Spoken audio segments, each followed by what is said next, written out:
Hello friends, West Bengal Council of higher Secondary এডুকেশনের তরফ থেকে পরপর 3টি নোটিফিকেশন হয়ে গেল আজকে 10 তারিখে। যারা দ্বাদশ শ্রেণীতে এই মুহূর্তে পড়াশোনা করছো তাদের থার্ড, ফোর্থ এবং থার্ড সেমিস্টারে যারা সাপ্লি পাবে, বিভিন্ন বিষয়ে যারা ফেল করে যাবে, পাশ করতে পারবে না, তাদেরও কবে পরীক্ষা সেটা এখনই জানিয়ে দিল সংসদ। দেখে নাও চটপট। তার আগে বলে রাখি, আমাদের চ্যানেল এখনো যারা সাবস্ক্রাইব করো এই চটপট সাবস্ক্রাইব করে ফেলো, পাশে থাকা বেল আইকনে ক্লিক করে অল নোটিফিকেশন অন করে নাও। আর যারা আমাদের বড় সাবস্ক্রাইবার তারা চট জলদি এই ভিডিওটাকে তোমাদের সমস্ত বন্ধুদের কাছে শেয়ার করে দিও। দেখো এই নোটিফিকেশনটি, দেখো এটা হচ্ছে routine of semester 4 higher secondary examination 2026। দেখো শুরু হচ্ছে 12, 2, 13, 17, 18, 19, 20, 21, 22, 23, 24, 25, 26 এবং 27 এই পর্যন্ত পরীক্ষাগুলো হবে। ইতিপূর্বে আমাদের একটা ভিডিও ছিল, কিন্তু আজকে মুখ্য যে বিষয়টি আলোচনা করবো সেটা হচ্ছে, দেখো 10টা থেকে 12টা অর্থাৎ 2 ঘন্টা, আর ভোকেশনাল যে সাবজেক্টগুলো রয়েছে সেটা বলেছে 1 ঘন্টা 15 মিনিট। তাহলে মোট 2 ঘন্টা তোমরা সময় পাচ্ছ।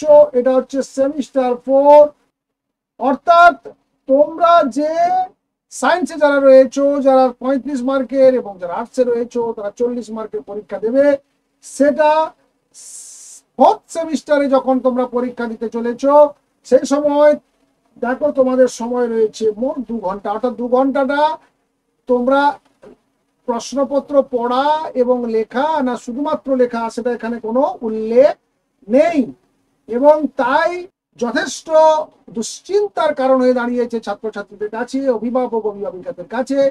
যেটা মাধ্যমিকের যে রুটিন প্রকাশিত হয়েছে সেটাতে তোমরা দেখেছো যে সেই রুটিনে কিন্তু পরিষ্কার উল্লেখ করে দিয়েছে প্রথম 15 মিনিট প্রশ্নটাকে দেখতে হবে, তারপরের 3 ঘন্টা তারা লিখবে, কিন্তু এক্ষেত্রে কোনো উল্লেখ নেই।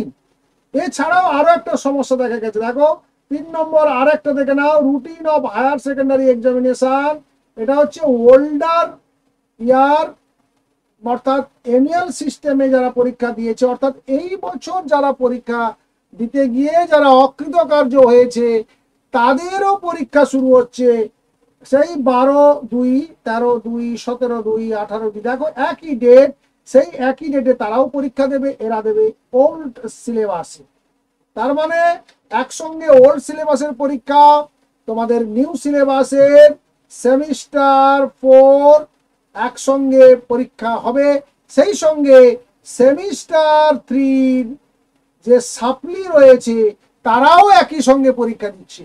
3খানা পরীক্ষা, দেখো ডেটগুলো সেই একই ডেট, তো স্বাভাবিক কারণে একটু পাজল হয়ে যাচ্ছে ছাত্রছাত্রীরা। যে অনেকের ক্ষেত্রে দেখা যাবে যে সাপ্লি যারা দিয়ে, সাপ্লিতে যারা থেকে গেছে 3 নম্বর সেমিস্টারে, তারা যখন পরীক্ষা দিতে আসবে সেক্ষেত্রে ডেটগুলো ওভারল্যাপিং হবে কিনা সেটা নিয়ে এখন দুশ্চিন্তা চলছে এবং ভালো করে খুঁটিয়ে রুটিনটা দেখা চলছে। তো এই 2 প্রকারের সমস্যা এখনো কিন্তু থেকে গেল। এটা সংসদ বা সংসদের যারা কর্তা ব্যক্তিরা রয়েছেন তাদের দৃষ্টি আকর্ষণ আমরা সবাই করব। তোমরাও ভিডিওটিকে প্রচুর প্রচুর করে শেয়ার করো, শেয়ার করে যাতে এই খবরটা অন্তত সংসদ পর্যন্ত পৌঁছে দেওয়া যায়। প্রয়োজন হলে বিদ্যালয়ের তরফ থেকে ছুটি কাটানোর পর বিদ্যালয় ওপেন হলে, রিওপেন হয়ে গেলে নিশ্চয়ই তার জন্য সংসদে এই নির্দেশিকা বা রুটিন নিয়ে নিশ্চয়ই আবার আলোচনা হবে বা আবেদন নিশ্চয়ই পাঠানো হবে। তার আগে যতটা সম্ভব নিজেরা এই ভিডিওটিতে তোমরা কমেন্ট করবে, তোমরা শেয়ার করবে একে অপরকে দিয়ে, যাতে এই তথ্যগুলো পৌঁছায় সংসদ পর্যন্ত এবং তারা রুটিনটাকে নিয়ে একটু ভাবনা চিন্তা করে সমস্ত ছাত্রছাত্রীদের যাতে একটু সুবিধা হয় পরীক্ষা দেওয়ার ক্ষেত্রে, সেইটা যেন তারা লক্ষ্য রাখো। আপাতত আপডেটটি এখানেই শেষ করছি। নেক্সট আপডেট আবার নিয়ে চলে আসবো। ততক্ষণ পর্যন্ত তোমাদের কাছ থেকে বিরতি। ভালো থাকবে, সুস্থ থাকবে। Thank you.